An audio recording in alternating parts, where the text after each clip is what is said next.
Selamat sore. Silakan. Terima kasih. Perkenalkan, saya Hendra. Latar belakang saya mantan karyawan. Di sini ada yang masih karyawan? Boleh angkat tangan? Masih jadi karyawan?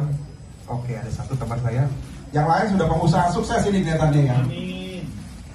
Oke, saya mantan karyawan. Sekian belas tahun. Sampai asiknya jadi karyawan, sampai lupa saya nggak berani untuk berbisnis. Ya, kerja saya waktu itu besarin perusahaan orang. Yang saya lakukan kerja dari pagi sampai malam, kadang lembur, kadang nggak pulang, tidur di kantor. Ya, sekian belas tahun baru sadar, loh, kok saya gaji saya cuma segini. Teman-teman saya yang pengusaha-pengusaha semua sudah punya bisnis, sudah punya rumah, punya ruko. Kok saya masih begini aja ya? Nah, kemudian ada kisah yang cukup membuat saya tragis sebenarnya. 2018 saya mengalami satu musibah. Istri saya ditabrak mobil, kecelakaan, tabrak lari, sampai pendarahan di otak. Jadi dia lagi naik motor, dihantam sama mobil, mental, ya, helmnya lepas, kepalanya terbentur aspal, dan pendarahan. Waktu itu terjadi, ditolong orang, dibawa ke rumah sakit. Tapi sampai di rumah sakit kondisinya sudah tidak sadar. Semuanya sudah. Saya sampai sana pun juga udah lemes gitu loh. Darah di mana-mana. Ya sudah nggak bisa apa-apa karena udah dipasangi alat semua. Sampai akhirnya dokter minta saya ambil keputusan malam itu juga harus dioperasi. Karena orang kondisinya udah nggak bisa apa-apa, udah pingsan lah, boleh dibilang koma. Dan mau nggak mau harus dioperasi. Nah akhirnya ya dengan berat hati sebenarnya saya tanda tangan surat persetujuan dioperasi dari jam 10 malam sampai jam 4 pagi. Pasca operasi kondisinya dibilang Pak operasinya sudah selesai, berlangsung cukup baik, tapi kondisi istri masih kritis, jadi harus masuk ICU. Masuk ke ICU sempat koma 1,5 bulan, jadi 45 hari. Ya Bapak Ibu, mungkin di sini ada yang sudah berkeluarga, yang punya pasangan. Coba dibayangkan kira-kira kalau pasangan kita mengalami hal seperti ini, apa yang terjadi? Saya pun juga nggak kuat. Ya, saya dikuatkan sama Papa rohani saya waktu itu, ada Pak Rudi ya, gembala saya di gereja.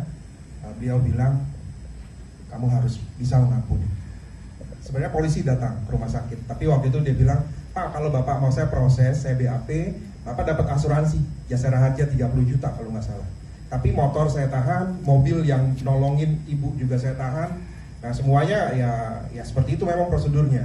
Nah tapi karena waktu itu kita diingatkan untuk saling mengampuni, ya udah kita ampunilah. Kita nggak proses sama sekali. Operasi berjalan, kita berserah penuh sama Tuhan. Nah puji Tuhan, setelah 45 hari koma, istri saya sudah mulai buka mata. Buka mata tapi belum ada respon. Kaki tangan belum bisa gerak. Nah saat itu dokter suruh kami pulang, rawat di rumah. Ya, dirawat di rumah. Kenapa? Kondisinya adalah lemah. Dan kalau tidak dirawat di rumah sakit itu rentan, banyak virus. Jadi suster ini keluar masuk kamar berbeda-beda sakit penyakit kan. Nah kalau kena ke istri saya kondisinya makin parah. Jadi sebaiknya dirawat di rumah. Dan waktu itu saya bawa pulang. Di rumah kita jemur ya, setiap hari, setiap pagi kita jemur kena matahari pagi. Tetap nggak ada perubahan. Obat udah habis-habisan. Sudah berapa kali ganti obat dan itu mahal sekali, sampai benar-benar saya nggak punya uang. Jadi teman-teman ingat yang masih karyawan jangan lama-lama ya. Putuskan hari ini ya, harus jadi pengusaha hebat kita. Nah, uang saya habis. Udah nggak punya uang, mau kerja, kirim CV sana sini nggak ada yang terima. Ya, mau dagang, mau jualan juga butuh modal. Jualan gorengan juga butuh modal. Kurang lebih 1-2 juta harus punya. Ya, kondisinya benar-benar desperate sampai akhirnya saya nggak punya apa-apa. Saya nekat nyupir. Ada teman-teman di sini yang jadi supir? Supir Grab, supir online? Ada? Puji Tuhan belum ada. Ya, saya pernah mengalami itu Bapak Ibu. Ya, karena memang kondisinya memang benar-benar sudah nggak punya apa-apa dan nggak tahu lagi mau kerja apa. Saya cuma punya keahlian nyupir, ya akhirnya saya jadi supir. Nah, Jadi supir, nggak lama pandemik datang.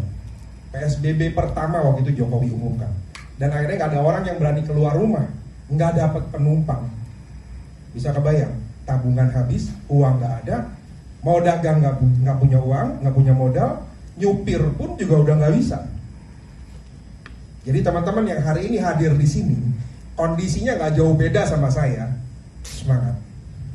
Ya, kita hadir di saat yang tepat, di tempat yang tepat, yang bisa membawa kita bangkit, ya, survive. Waktu itu saya ditawari sebenarnya sama sahabat baik saya, orangnya ada di ujung, boleh berdiri Bu Heni? Nah, beliau inilah, ya, yang nggak pernah bosen, WA saya kasih tahu, Pak, ini produk bagus, bisa buat istri, supaya istri sembuh. Coba deh Pak, saya bilang nanti deh saya pelajari. Sebenarnya bukan mau dipelajari, judulnya nggak punya duit. Iya, tapi kita nolak secara halus. Di sini ada nggak yang ngalami penolakan secara halus seperti itu? Oh banyak, ya. Nanti deh, saya pelajari 2 kali, 3 kali. Ini nggak bosen-bosen. Selalu kirim lagi dan bilangin, Pak coba buat istri. Ya akhirnya karena nggak enak hati, saya bilang, ntar dulu saya cari duit dulu. Begitu saya punya uang, saya pinjem sama orang tua saya, dan saya belilah 1 paket. Dapat 2 box waktu itu SOP 100 karena belum ada Zubarasi. Dapat 2 box. Box pertama dikonsumsi, nggak ada perubahan. Wah kan saya bilang udah nggak punya duit, produk habis nggak ada perubahan, mati dah, ya kan? Nah mau nggak mau saya bilang waktu itu gimana nih? Kalau bisa saya jual 1 box lagi. Saya mau ngomong sama Hen, boleh nggak 1 boxnya dibalikin gitu? Karena ya nggak ada perubahan, saya harus bertahan hidup. Istri saya ya dengan kondisi begini jangan ada perubahan gimana? Ya tapi karena keinginan saya istri saya sembuh besar banget, akhirnya saya coba buka box kedua. Ya dorongan cinta saya sama istri itu yang membuat saya akhirnya berani membuka box kedua, dan puji Tuhan box kedua belum habis, baru setengah, kurang lebih 2 mingguan lah ya. Luka dekubitus istri saya sudah mulai sembuh, sudah mulai ada perbaikan. Di situ saya lihat pertama kali istri saya bisa melipat kaki. Nah, jadi sudah ada perubahan. Kakinya sudah bisa dilipat, tangan kiri sudah mulai bergerak, meskipun belum kuat, tapi dia sudah mulai begini. Nah, terus sensor motorik yang paling kelihatan adalah kalau saya panggil, dia sudah mulai nengok. Meskipun belum sering ya.